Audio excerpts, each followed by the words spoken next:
Todos nuestros pacientes saben que su anorexia, que su depresión, que su ansiedad tiene alguna relación con su historia. Lo que no saben es ponerle palabras. Eso es la psicoterapia, ponerle palabras a su narrativa. El motivo de consulta nunca es el problema. El problema es la experiencia traumática silenciada. Lo que hundió al Titanic no fue esto.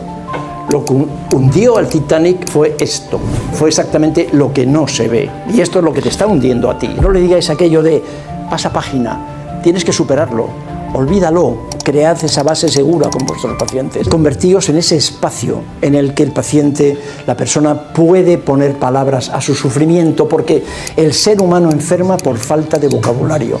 Es que la mayor parte de los usuarios se sienten no escuchados. ¿Sabéis cuánto tiempo tarda un médico de atención primaria en interrumpir al paciente desde que le pregunta buenos días, ¿qué te pasa?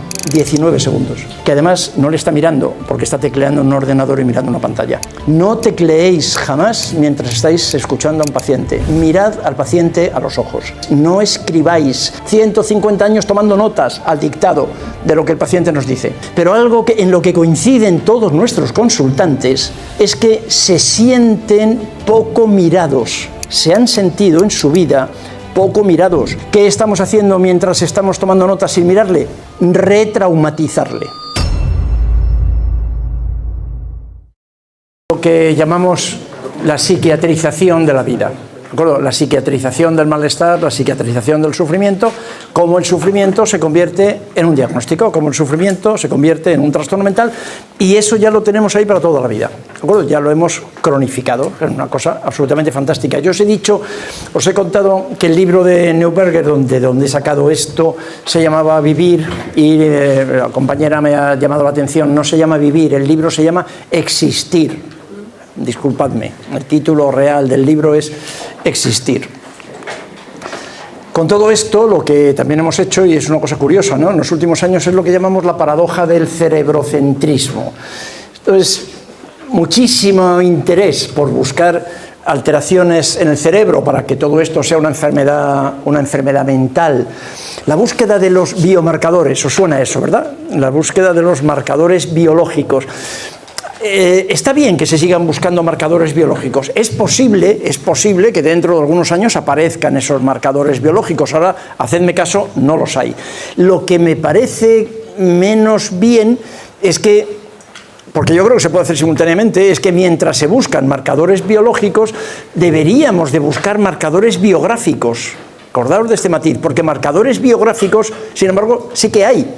Realmente esto sí que hay. O sea, si te han pasado estas cosas, si te ha ocurrido en tu biografía, te han ocurrido estas cosas, la probabilidad de que aparezca estas manifestaciones del sufrimiento es una probabilidad alta, ¿no? Entonces, la psiquiatría lleva buscando estos biomarcadores durante años. No los ha encontrado, pero, incluso si no, se los inventa para corregirlos con fármacos, ¿no?, con el mito de la serotonina que hemos comentado, ¿no? Bueno, es una cosa curiosa, ¿no?, que también se obvia con demasiada frecuencia, ¿no? Es el concepto de neuroplasticidad, de cómo la vida modifica nuestro cerebro, lo que decía al principio de las diferentes áreas cerebrales, de la función cerebral, y que veis con muchos colorines, claro, cosa que seguramente conocéis también, que sabéis, ¿no? Los taxistas de Londres están obligados a pasar un examen de knowledge, de conocimiento, un examen por el que tienen que aprenderse todas las calles de Londres y cómo llegar y hacer rutas. Los psiquiatras de Londres están toda su vida aprendiendo, toda su vida haciendo una serie de cosas, ¿no? Entonces los psiquiatras de Londres tienen un cerebro alterado.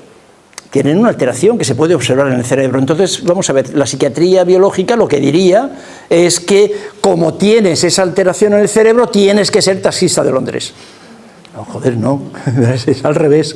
Primero, como decíamos antes de la depresión y de la serotonina, ¿no?, de las alteraciones, primero eres taxista en Londres, llevas toda tu vida haciendo esto, aprendiéndote, orientándote de esta manera, forzando tus conexiones neuronales, y luego se altera el cerebro, pero no es al revés, exactamente igual que en los virtuosos de la música, exactamente igual, ¿no? Todo esto es así. Como decimos, y esto se lo digo a mis pacientes, y me parece que es Me parece que es liberador, en cierta medida, ¿no? La depresión no está en tu cabeza, mira, la depresión no está en tu cabeza, la depresión está en tu vida. La depresión no está en tu cabeza, la esquizofrenia no está en tu cabeza, el trastorno bipolar no está en tu cabeza, nada de DSM está en tu cabeza, ¿no? Está en tu vida, ¿no? En tu vida. Mientras, es curioso, ¿no? Porque mientras estamos pensando tanto, ¿no?, que el TDAH es una cuestión genética, que es una cuestión que tiene que ver con una cuestión genética en una generación, hace 20 años no había. Yo recuerdo perfectamente, claro, tengo muy buena memoria, recuerdo, yo empecé a ir al colegio con 4 años, eso ayuda también mucho, ¿no?, seguramente, pero no había ni un solo niño con TDAH ni con nada de lo que ahora diagnosticaríamos, ¿no? Mientras estamos tan preocupados con buscar alteraciones en el cerebro para dar esta explicación y poner psicofármacos, curiosamente obviamos que la actividad física, que dormir bien, que comer bien, que reír, que no consumir tóxicos, también afecta al cerebro. O sea que si realmente pensamos que el cerebro es tan importante, que yo estoy seguro de que lo es, entonces vamos a proponer a nuestro paciente actividades, cosas que también afecten, que sabemos que afectan al cerebro, ¿no? Porque finalmente... Perdón. Y como resumen, el motivo de consulta, acordaos también de esto, pensad al menos, para luego discutirlo. El motivo de consulta nunca es el problema. Lo digo así, el motivo de consulta nunca es el problema. El paciente viene a la consulta, necesita un motivo, ese motivo le hace sufrir. El motivo de consulta es un problema. Seguro, ¿cómo no va a ser un problema la tristeza maltratada, ver visiones, tener alucinaciones o no poder comer? ¿Os dais cuenta? Claro que es un problema el motivo de consulta, pero no es el problema. Eso me parece que también que me enseñaron mis pacientes y que también os recomiendo que reflexionemos. Este es el motivo de consulta. El problema es que está solo, triste, que está enfadado, que tiene miedo, que no sabe qué hacer, que no tiene palabras, que nadie me entiende, y tiene razón, nadie le entiende, que nadie me entiende... que me quiero morir. El problema es la experiencia traumática silenciada, por ejemplo. Ese es el problema. Y eso es lo que va a hundir tu vida, porque al Titanic, estas imágenes las tengo sin texto, pero estas imágenes las tengo en la consulta y esta imagen se la enseño al paciente y le explico, ¿ves?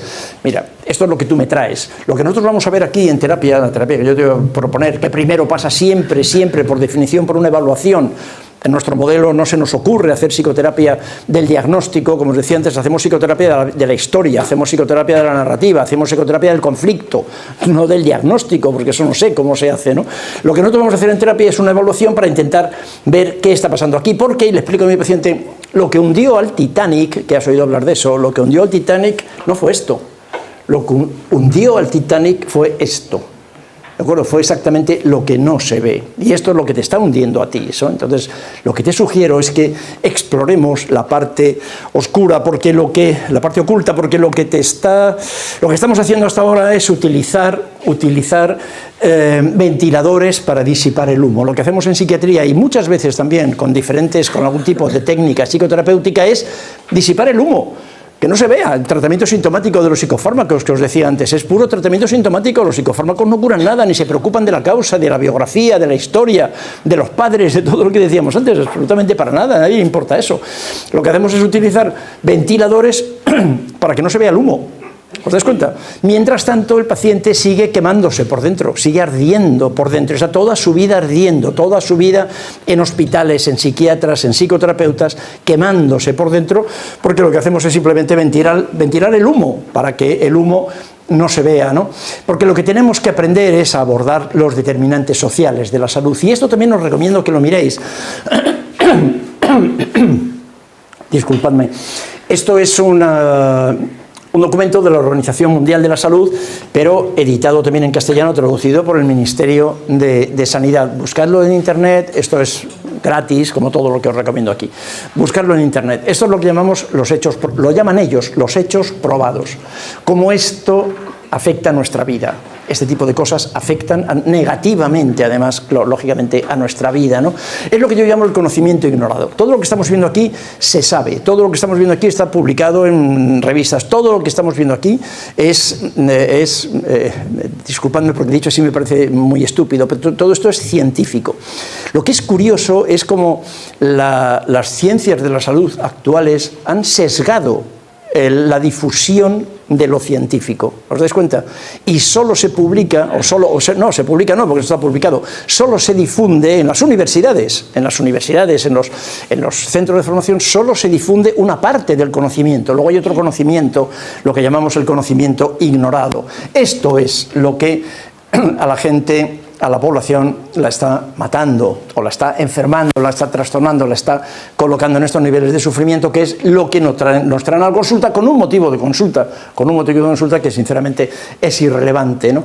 Algo que llama la atención y que curiosamente, lo que os digo siempre, esto lo saco, fijaos, y lo hago posta, lo saco del País, porque me parece que ahora mismo es más fácil encontrar conocimiento científico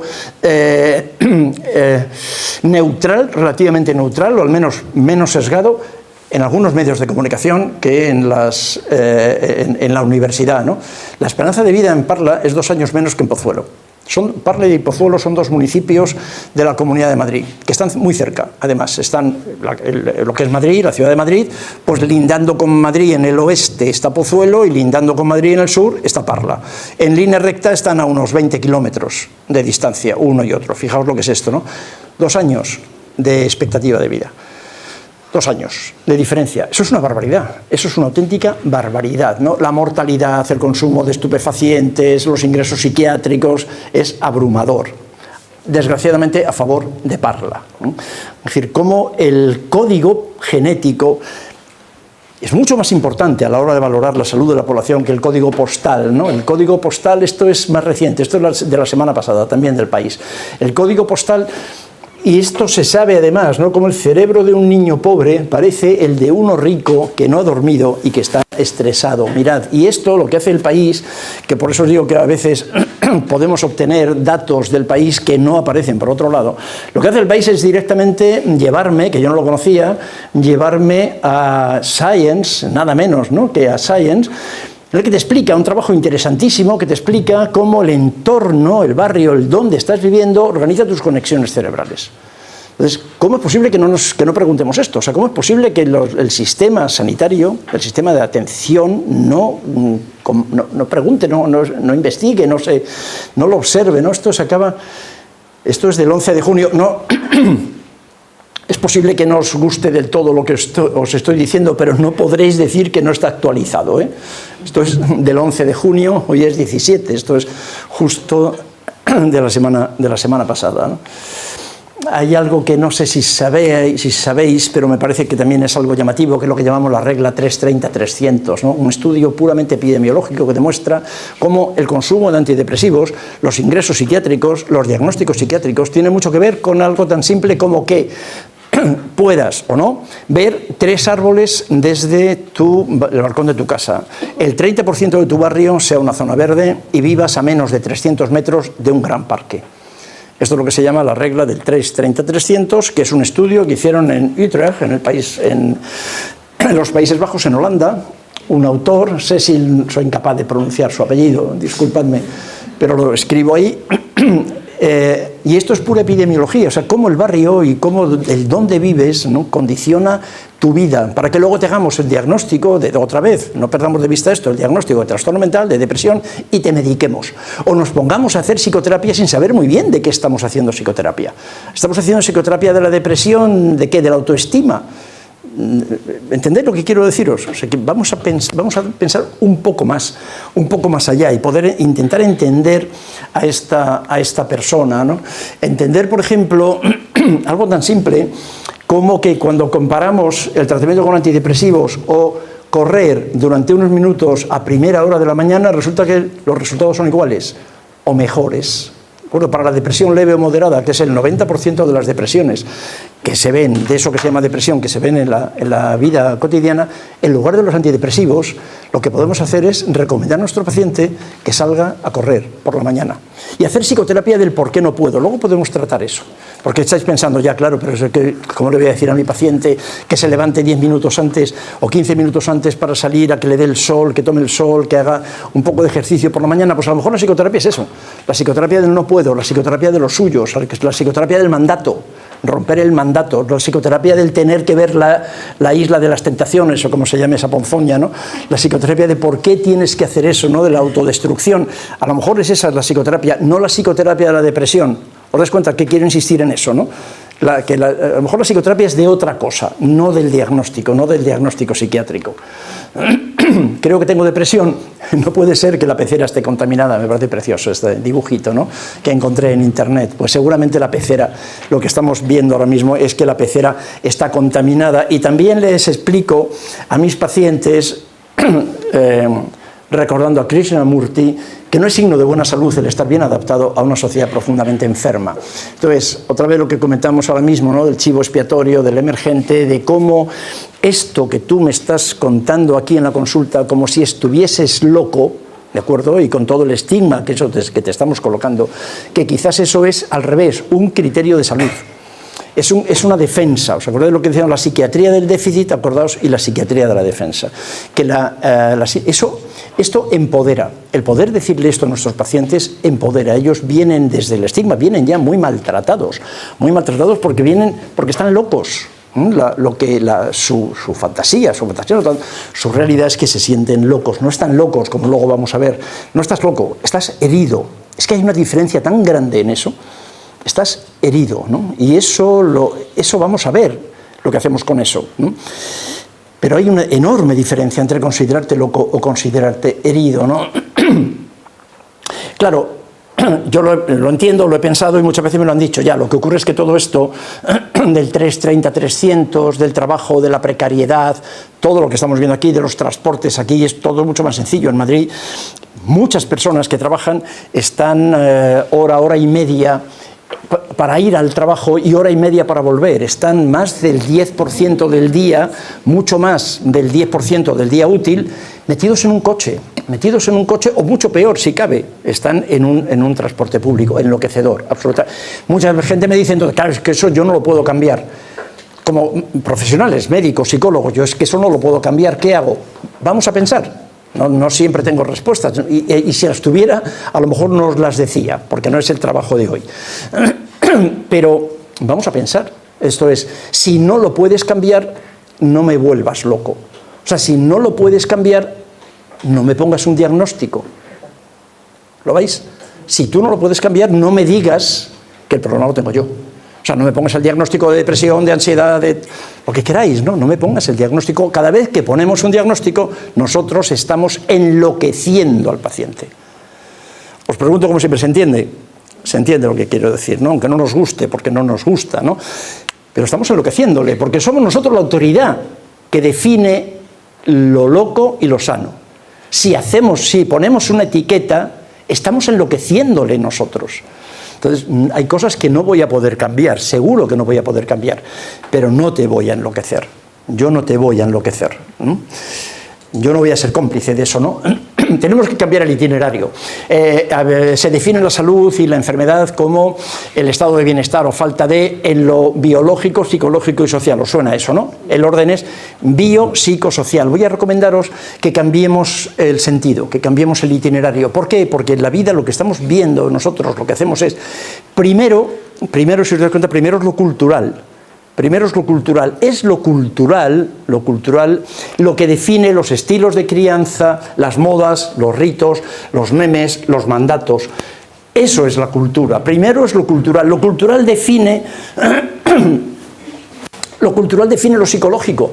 Lo cultural define los estilos de crianza, lo psicológico, ¿de acuerdo? La personalidad, incluso lo que es normal o lo que no es normal en la personalidad, lo psicológico, y finalmente el cuerpo es una forma de expresión o una consecuencia. Pero vamos a plantearlo desde primero lo social. A nosotros nos parece que no puede haber psiquiatría, que la psicología solo puede ser social.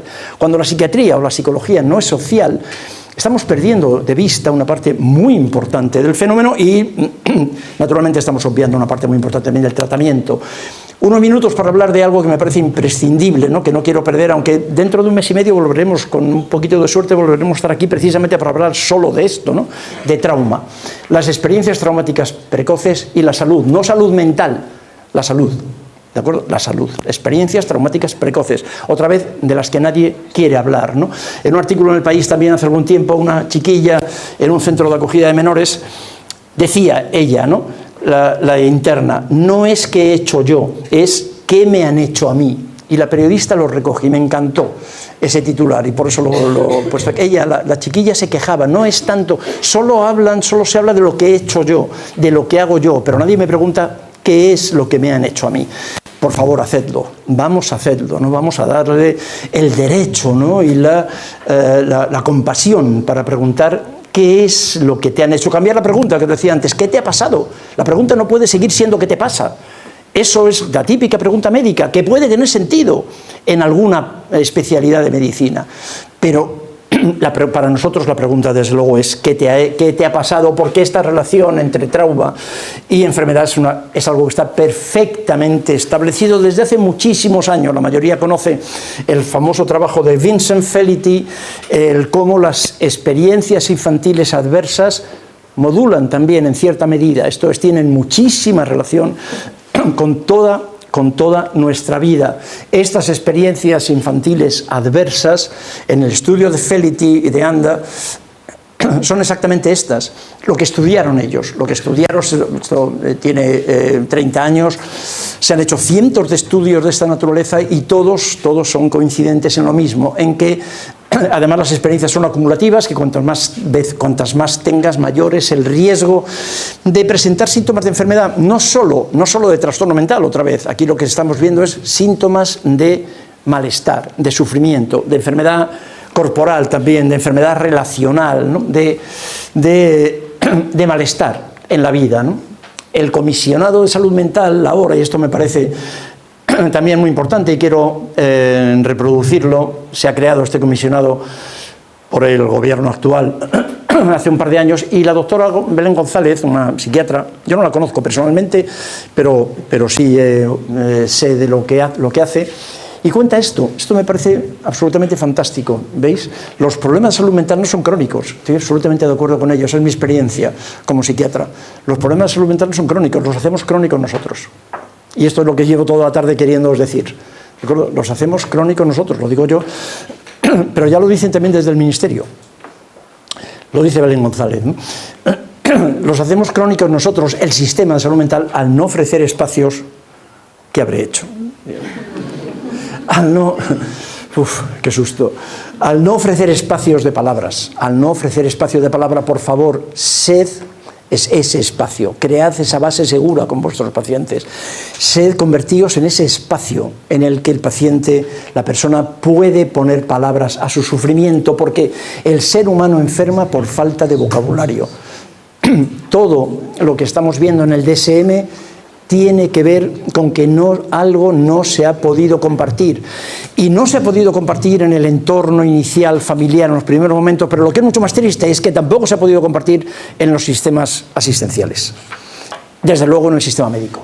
De ninguna manera. Y con demasiada frecuencia, me parece todavía, ni siquiera en el sistema psicológico. El ser humano enferma por falta de vocabulario, y esto tampoco se me ha ocurrido a mí, ni a Belén González, ni a nadie, ¿no? De todos los autores a los que yo sigo y con los que venimos investigando hace 40 años, ¿no? Esto está en Macbeth, esto es de Shakespeare, y en Macbeth está esto, ¿no? Que me parece absolutamente maravilloso, ¿no?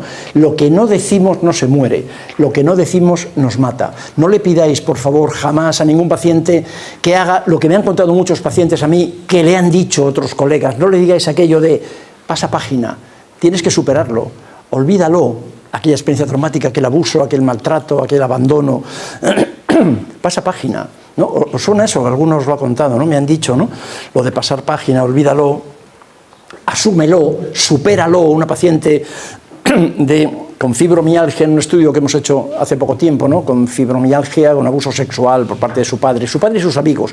Entre los 3 y los 9 años, su padre iba con sus amigos a violarla a su casa, mientras su madre estaba en la cocina haciendo cosas y repasando la ropa, ¿no?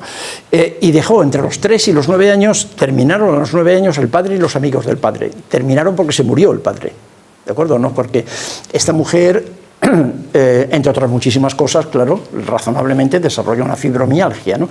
Y cuando yo se lo pregunté, y le pregunté específicamente por la posibilidad de una experiencia de abuso sexual, me lo contó y me dijo que después, esta mujer tenía 46 años cuando yo se lo pregunto, y me dice que después de 20 años de fibromialgia es la primera vez que se lo preguntan. Que ella estaba segura de que eso tenía que ver, pero es la primera vez que se lo preguntan. Me lo dice llorando con un llanto de alivio, ¿no? Con un llanto de eso, de por fin, ¿no? Como de por fin, ¿no? La primera vez que se lo preguntan, después de 20 y tantos años, ¿no? Lo que no decimos no se muere, lo que no decimos nos mata. Las historias de vida importan. Otra vez, no importa que sea fibromialgia, depresión, esquizofrenia, no importa. Lo que estamos viendo, lo que quiero, por favor, pediros que veáis en vuestra consulta son historias de vida, que ver solamente DSM-5 es muy aburrido. Es muy aburrido, que hemos hecho esta carrera para escuchar. Yo tengo que confesar que yo quise ser médico desde los 12 años porque me interesaron las ciencias naturales y porque con 12 años me interesaba mucho la literatura y me interesaba mucho el cine. Y me pareció que en la medicina podía unir las ciencias naturales, la biología, con la literatura, con la narración, con la narrativa, por ser cotilla. Soy médico por cotilla, porque realmente me interesan las historias, ¿no? Me interesan las personas. Luego me enteré con una medicina que no me interesó nada, claro, luego entré en la Facultad de Medicina y fue una decepción terrible desde el primer día. Pero, bueno, he hecho lo posible, ¿no? Porque me sigan interesando las historias de vida. El problema de preguntar es que a veces te responden, ¿por qué no preguntamos por la experiencia sexual? ¿Por qué no por el abuso? ¿Por qué no preguntamos? Porque no sabemos qué hacer con la respuesta. Claro, una reflexión, una pregunta que os hago. ¿Sabéis, porque esto está en los medios, en todos los medios de comunicación, sabéis que el abuso sexual infantil en nuestro país tiene una prevalencia alrededor del 20-22% de la población, ¿no? Las cifras son más o menos así, son en casi todo el mundo. Puede aumentar en algunos lugares en Hispanoamérica, en algunos lugares de Asia, también en algunos lugares de África, puede ser un poco mayor, pero está alrededor del 20, entre el 20 y el 22%. Ese es el abuso sexual en la infancia. ¿Todos somos capaces de entender que el abuso sexual infantil hace daño? Somos capaces de entender eso, que el abuso sexual infantil no compartido, además, no contado, porque cuando lo has ido a contar, mamá o papá te dice, cállate, eso no es verdad, no es posible que eso haya sido así. El abuso sexual infantil ocurre en un 85% de los casos dentro de la familia. Somos capaces de aceptar que el abuso sexual en la infancia hace daño, ¿no? Que es traumático y que hace daño y que puede ser curioso, sin embargo, no lo preguntamos. No lo preguntamos. ¿Os habéis dado cuenta? El 25% de vuestros pacientes tenéis en vuestra historia, en la historia clínica, tenéis el dato de que ha sido sexualmente abusado. La población general es el 25%. En la consulta, dependiendo del caso, está entre el 74 y el 96%. ¿De acuerdo? En lo que se llama trastorno mental grave, está hasta en el 96%. En el estudio sobre fibromialgia que nosotros hicimos, un estudio hecho en un hospital público de la Comunidad de Madrid, en relación con un hospital público de la Comunidad de Madrid, a medias con el hospital y la Sociedad Española de Medicina Psicosomática y Psicoterapia, el abuso sexual estaba en el 70% de los casos. En fibromialgia. No se lo habían preguntado jamás a ninguna de las mujeres. Y una de ellas, cuando yo se lo pregunté todas me lo comentaron con absoluta tranquilidad y normalidad y con mucha necesidad de contarlo. Una de ellas me dijo, yo sabía que esto era importante y se lo dije a mi doctora, a la neuróloga. Le dije, ¿usted no cree, doctora? Me pasó esto, unos vecinos de casa me dijeron, ¿usted no cree, doctora, no cree que esto es importante? Y la médico me dijo, no, eso fue hace mucho tiempo, eso no tiene nada que ver con la fibro, esto es genético, biológico, esto no tiene nada que ver y lo que tienes que hacer es superarlo, tienes que pasar página, olvídalo, tienes que seguir adelante. Eso es lo que me dijo la doctora. Y la mujer me decía llorando muy tranquila, y me decía, y yo llevo años queriéndolo hacer, lo que ocurre es que no sé cómo pasar página. No sé, por definición, esta experiencia traumática la reexperimento continuamente. Me encantaría, todo el mundo no, aquella mujer, no se lo he contado a nadie, no se lo he podido contar a mi marido, eso lo intenté contar a mi madre y mi madre me dijo que de ninguna manera, que estaba loca, que eso era imposible que hubiese ocurrido, ¿no? ¿Os dais cuenta? Esta es la historia, ¿no? No preguntamos porque no sabemos, no nos han enseñado a preguntar. No hay debate sobre esto, por cierto, quiero hacer rápidamente, no hay debate, hay que preguntar. No hay debate. Perdón, hay debate, pero la respuesta es muy clara. Hay que preguntar. Esto no, ya preguntaré por la experiencia traumática, ya preguntaré cuando el paciente esté, os suena esto, porque muchos colegas lo dicen, cuando el paciente quiera, cuando el paciente pueda, cuando el paciente esté maduro, las relaciones, cuando él quiera decirlo, no. Se ha investigado muchísimo sobre este tema. No puede ser, si no lo preguntamos pronto, además, lo que el paciente aprende es que no nos interesa o que no lo podemos escuchar. Y lo que hace el paciente es o marcharse o dar vueltas a la M40, como decimos en Madrid, que es una autopista de circunvalación que no va a ninguna parte. Y muchas terapias son solo dar vueltas a la M40. Hay que abrir el melón. Algunos médicos me dicen, no, pero no, eso es un melón, ¿cómo vas a abrir ese melón? Hay que abrirlo. Si tú no sabes abrir el melón, avisa a un melonero, pero hay que abrir el melón, porque lo que el paciente te trae a la consulta, criatura, lo que el paciente te trae a la consulta es el melón. Joder, es el melón lo que te trae el paciente, es un absceso. En medicina está muy claro, es un absceso lleno de pus, es una herida mal curada. Abre el melón, mamón, ábrelo, abre el melón. Claro, y si no sabes abrir el melón, aprende. Y si no sabes abrir el melón, claro, derívalo a otra persona, pero es absolutamente imprescindible. Sigo pensando, después de mucho tiempo, cómo hacemos para hacer psicoterapia sin ver lo que realmente ha ocurrido, ¿no? Así que al final, claro, esto es así porque hemos creado este modelo centrado de esta forma. Como dice alguno de mis compañeros médicos, además yo estoy especializado en fibromialgia. Esto lo he oído recientemente varias veces porque como hemos hecho un trabajo con 80 mujeres con fibro, hemos hablado con muchos reumatólogos. Y algunos reumatólogos, compañero ha sido capaz de decirme que él es especialista en fibromialgia y que el problema que tiene es que la fibromialgia ocurre en personas. Y que la persona, el paciente, es la parte incómoda de la enfermedad, que a él lo que le gusta es la biología, el tratamiento, los congresos en los que se habla de biología y de tratamiento y de exploración. El enfermo se acaba convirtiendo en la parte incómoda de la relación, ¿no? Así que al final lo que hacemos es estar callados, ¿no? Así que estamos mirando hacia otro lado permanentemente y esto está medido. ¿Cuánto cuesta mirar hacia otro lado? Pues un informe que hace la Universidad de Comillas es que el coste de la violencia sexual contra la infancia es de 1.275 millones de euros anuales. O sea que esto está incluso, y esto no valora el sufrimiento psicológico, ¿no? El sufrimiento de la persona, ¿no? Y de las personas que le rodean, solo lo cuantifica en dinero, ¿no? Este trabajo también os voy a pedir, por favor, que lo descarguéis de la misma revista anterior de un compañero, dos compañeros, Ana Moreno y Alberto Fernández Liria, dos psiquiatras del Hospital de Alcalá de Henares. Y me parece una cosa fantástica porque todo lo que acabo de decir, de que no preguntamos, no abrimos el melón, etcétera, cuando todo esto es... Otra vez, esto no es inocente y no es gratis. Y no hacerlo significa que estamos retraumatizando al paciente. ¿Os dais cuenta? O sea, que no es, bueno, no lo pregunto y no pasa nada, seguimos haciendo otras cosas, no es verdad. No preguntar y no trabajar sobre las experiencias traumáticas es retraumatizar al paciente, obligándole a cambiar, obligándole a mantener el silencio. Tanto es así que se ha creado hace poco tiempo incluso una división de psicología del trauma. La investigación es tan abrumadora en este sentido, que lo decía antes, no hay debate, ¿no? En la Asociación Americana de Psiquiatría, y se ha creado algo, y con esto termino con lo de trauma, se ha creado algo que, por cierto, os va a salpicar. Yo soy mayor y ya no me va a llegar. Pero se ha creado en los países anglosajones, sobre todo en el Reino Unido y en algunos estados, en los estados más inteligentes de Estados Unidos, se ha creado, sí, que no son todos, de hecho son muy pocos, se ha creado lo que se llama la aproximación, el cuidado informado sobre trauma.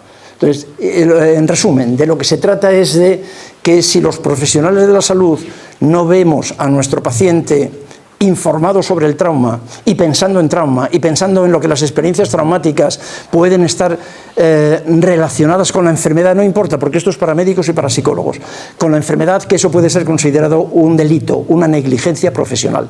y van a empezar ya la persecución pidiendo responsabilidad civil profesional a los profesionales, a nuestros colegas, que no hagan una atención informada sobre trauma.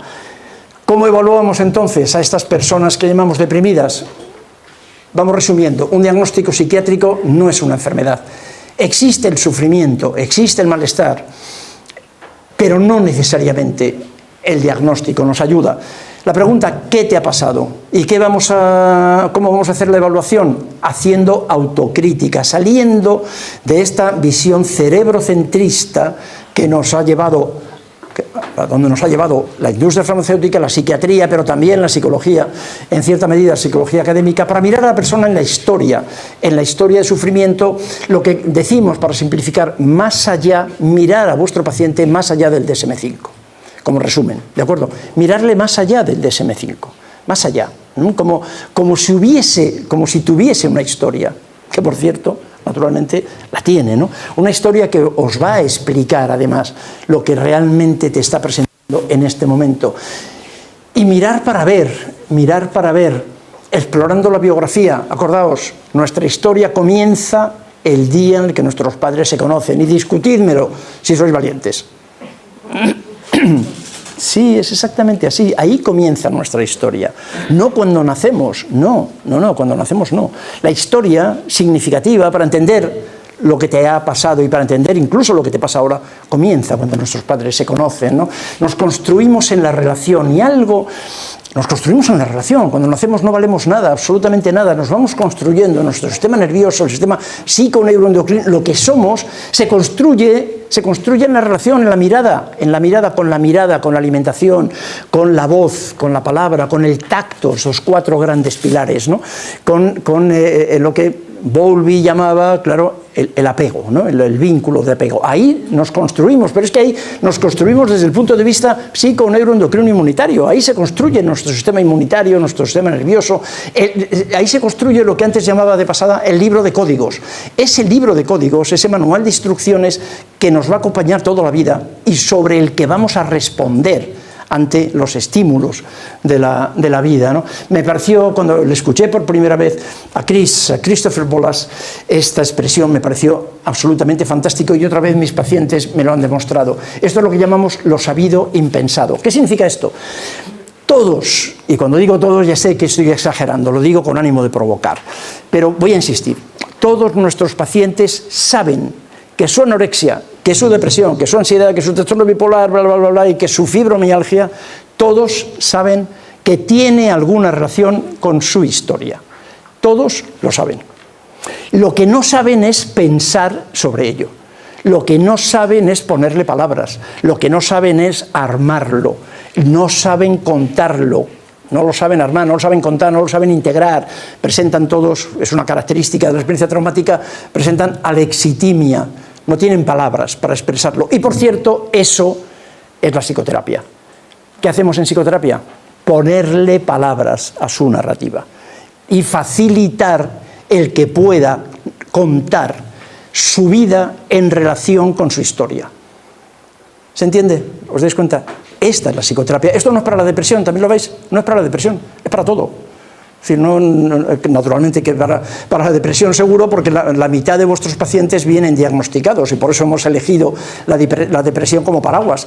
La mitad ya están diagnosticados de depresión, pero esto es absolutamente para todos. Así que en la evaluación que hacemos siempre, nunca empezamos a hacer psicoterapia con un paciente, nunca.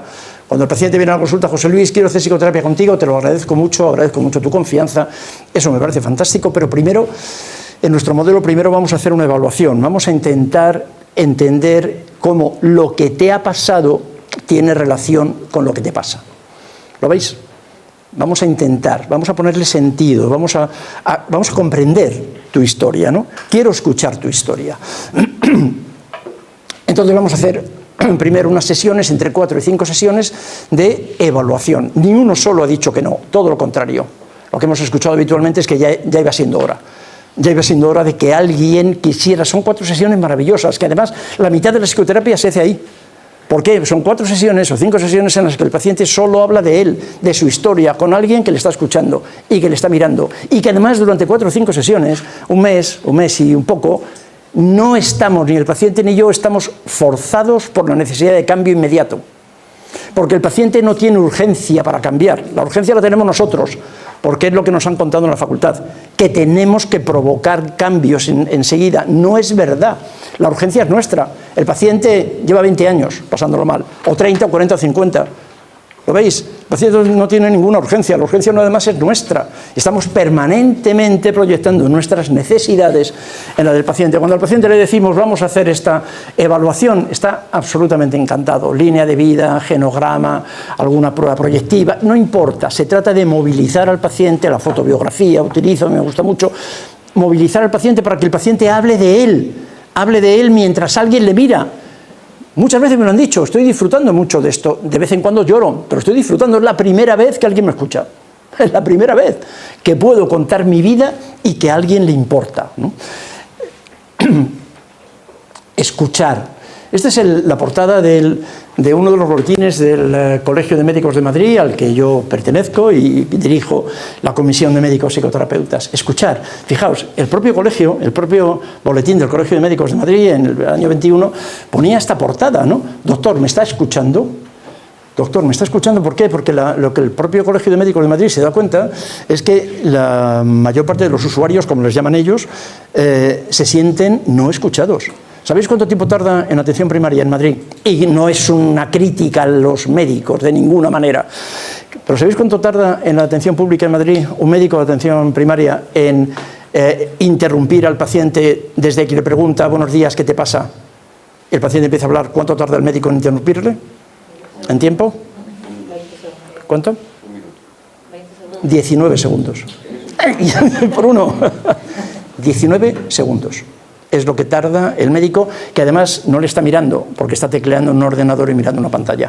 No es una crítica al médico, el médico está sufriendo, el médico lo está pasando mal, me consta, tengo muchos médicos así en el Colegio de Médicos, trabajo con ellos, lo están pasando espantosamente mal. Nunca jamás en la historia de la medicina de Madrid, de los 50 años a los que yo pertenezco al colegio, nunca jamás había habido tanta deserción. La medicina, los médicos lo están dejando, en Madrid lo están dejando en masa, están dejando la medicina, porque no pueden más. Ellos saben todo esto también, y ellos saben lo que están sufriendo, yo sé lo que están sufriendo. Así que, ¿qué vamos a hacer con nuestro paciente? Si podemos, que forzosamente tendrá que ser en el sector privado, que es en el que afortunadamente yo pude salir del público y estoy hace 20 años, ¿no? Esto es una foto que me trae una paciente de un centro de salud de Madrid. Esto es, a este nivel estamos. No me cuente su vida, que veíamos antes, ¿no? En esta consulta solo puede contar 2 problemas, si tiene más pida otra cita. Tremendo, ¿no? Y mirar, la mirada. Esto me parece también algo absolutamente fundamental, la mirada. Hay estudios, cada vez más estudios y experiencias, y algo que nosotros llevamos aprendiendo también de nuestros pacientes, de nuestros alumnos, médicos y psicólogos, en la supervisión, que demuestra. Y es de sentido común, o sea, tampoco es tan complicado, que demuestra cómo mejora la vinculación, cómo mejora la relación, y lo que cura es la relación terapéutica. La técnica veíamos antes que no llega al 15%. Cómo mejora cuando miramos a nuestro paciente. No tecleéis jamás mientras estáis escuchando a un paciente. Mirad al paciente a los ojos. Miradle, no tecleéis, no escribáis. Nos han enseñado, porque llevamos 150 años haciendo lo mismo en psicoterapia, de Breuer para acá, 150 años tomando notas al dictado de lo que el paciente nos dice. Notas que, por cierto, ¿qué luego hacéis con ellas? Encender la chimenea. ¿Qué hacéis con esas notas? Si seguramente no las miráis, o las miráis muy poquito. Las notas que hay que tomar después, las notas que hay que tomar sobre aspectos significativos del paciente, nombres, fechas, las notas que hay que tomar las tomáis después, cuando el paciente se ha ido. Hay que dejar 10 minutos entre paciente y paciente. Y lo tomáis después, y tomáis en 3 minutos, escribís 10 líneas, no hace falta más. Eso es lo significativo. Y mientras tanto, estáis conversando con el paciente y mirándole a la cara. ¿Por qué? Entre otras cosas, eso es sanador. ¿Por qué es terapéutico? Porque algo, no sé si os habéis dado cuenta, pero algo en lo que coinciden todos nuestros consultantes, cuando se lo preguntas, te lo cuentan, es que se sienten poco mirados. se han sentido en su vida poco mirados, poco reconocidos, sus figuras significativas, padres, hermanos, profesores, sus figuras no le miraban, ¿nos suena eso? No le miraban, no le reconocían, no le valoraban. Es falta, la carencia de mirada. ¿Qué estamos haciendo mientras estamos tomando notas sin mirarle? Retraumatizarle. Eso es exactamente lo que se llama retraumatización. O sea, su carencia tiene que ver con la mirada y nosotros seguimos sin mirarle, porque estamos escribiendo eso al dictado o tecleando en un ordenador. Haced la prueba, simplemente, si podéis dudar de lo que estoy diciendo, ya lo creo que sí, haced la prueba. Haced la prueba y a partir de mañana, cuando queráis, con un paciente, haced una prueba. Dejad de escribir. Y desde luego dejad de teclear en un ordenador. Mirad al paciente a la cara y escuchadle y atended a su discurso, ¿no? Todo esto sin olvidar aquello que decía Chris, ¿no? De que el paciente lo sabe, ¿eh? Que eso que os estoy contando aquí me lo han dicho también pacientes.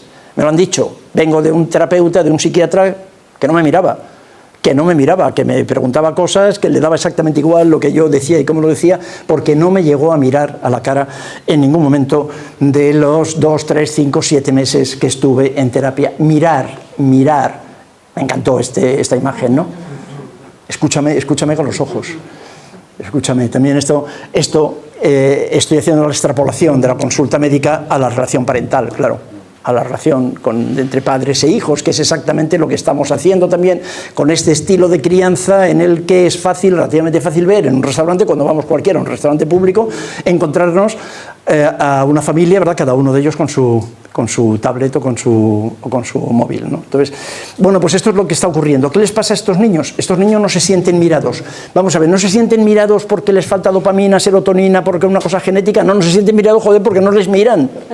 Es que tampoco son tan tontos. Los niños son esos, lo que decía Miguel Gila, ¿no? Que luego cantaba Serrat, los locos bajitos. Son inteligentísimos los enanos, ¿no? Entonces no se sienten mirados, ¿por qué? Coño, pues no les miran, porque es verdad que no les miramos, es verdad, cada vez menos, ¿no? Así que luego vienen a la consulta y lo que decíamos antes, entonces nosotros seguimos sin mirarles. Esto es una retraumatización. Tenemos encima de nosotros muchos diplomas, mucha ciencia, hacemos psicología científica, que es algo que me pone los pelos como escarpias cada vez que lo oigo, ¿no? Hacemos cosas muy científicas, pero no miramos al paciente. ¿Os dais cuenta de lo que es cómo los árboles nos impiden ver el bosque? ¿De qué te sirve la ciencia si eres incapaz de manejar la relación? Y nuestro trabajo es un trabajo relacional. Para hacer ciencia ya está la IA. Y la IA, a los más jóvenes, como no espabiléis, os pasa por encima. Sí, porque lo hacen mejor. A mí ya no, conmigo no va a poder. Yo ya estoy terminando, ¿no? Ya he terminado. Pero la IA psiquiátrica lo hace mucho mejor que los psiquiatras. Muchísimo mejor, es más empática. No, es que los psiquiatras, la IA no va a poder competir con la empatía personal. Y yo los miro a mis colegas psiquiatras y digo, qué mamones, ¿de qué empatía me estáis hablando? Si no tenéis ninguna, absolutamente ninguna, no tenéis la empatía de una roca volcánica, o sea, nada, joder. Así que la IA, naturalmente la IA te va a pasar por encima, naturalmente que sí, claro, como no aprendamos a escuchar con los ojos. Esta es una alumna mía que siempre la recuerdo, Lucía López, que escribió un libro precioso después de hacer un curso con nosotros o de hacer el máster. Lucía escribió un libro precioso, se llama Mírame entera. Mírame entera, fijaos cómo se llama el título, ¿no? Mírame entera es un libro de psicosomática. Mírame entera, ¿no? Es el título que hace después de escucharme todas estas cosas durante todo un año, ¿no? Me encantó esta frase, esto es suyo, siempre cito el copyright, ¿no? Si sientes que tu historia cuenta, podrás contar tu historia. No te voy a contar nada del melón, no voy a abrir el melón, no te voy a contar mi experiencia de abandono de mis padres, de negligencia, de abuso sexual, no te lo voy a contar mientras sigas tecleando en ordenador. ¿Sabes? Claro, cuando yo pregunto a mis colegas de psiquiatras del hospital o psicólogos del hospital y les pregunto ¿cuánta frecuencia, qué prevalencia tienes de abuso sexual infantil en fibromialgia? No hace mucho lo preguntaba a un compañero del hospital y me decía, sí, nosotros tenemos, el dato lo tenemos como del 15% aproximadamente, el 15% de abuso sexual en la infancia. Yo pensaba, ¡qué barbaridad! ¡Qué barbaridad! Si la población general es el 20%. Idiota, ¿cómo es posible?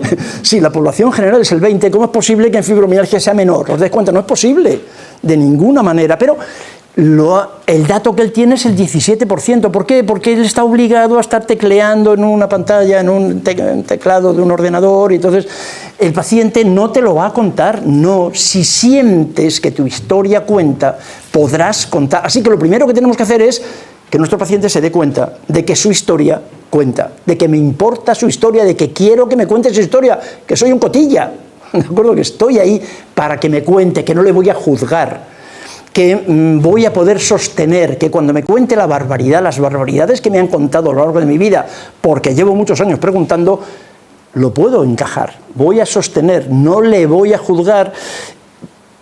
He practicado, lo mejor que aprendí en la Facultad de Medicina, sin duda, lo más valioso de mi paso de 6 años por la Complutense de Madrid fue aprender a jugar al mus.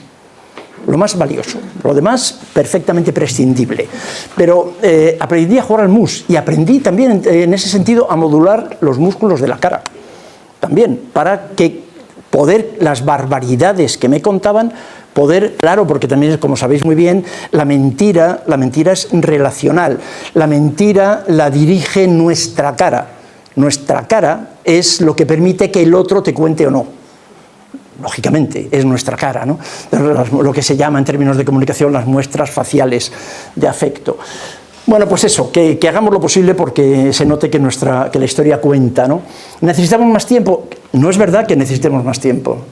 Más que lo que tienen los médicos de atención primaria, que son 5 minutos, por supuesto que sí, naturalmente que sí.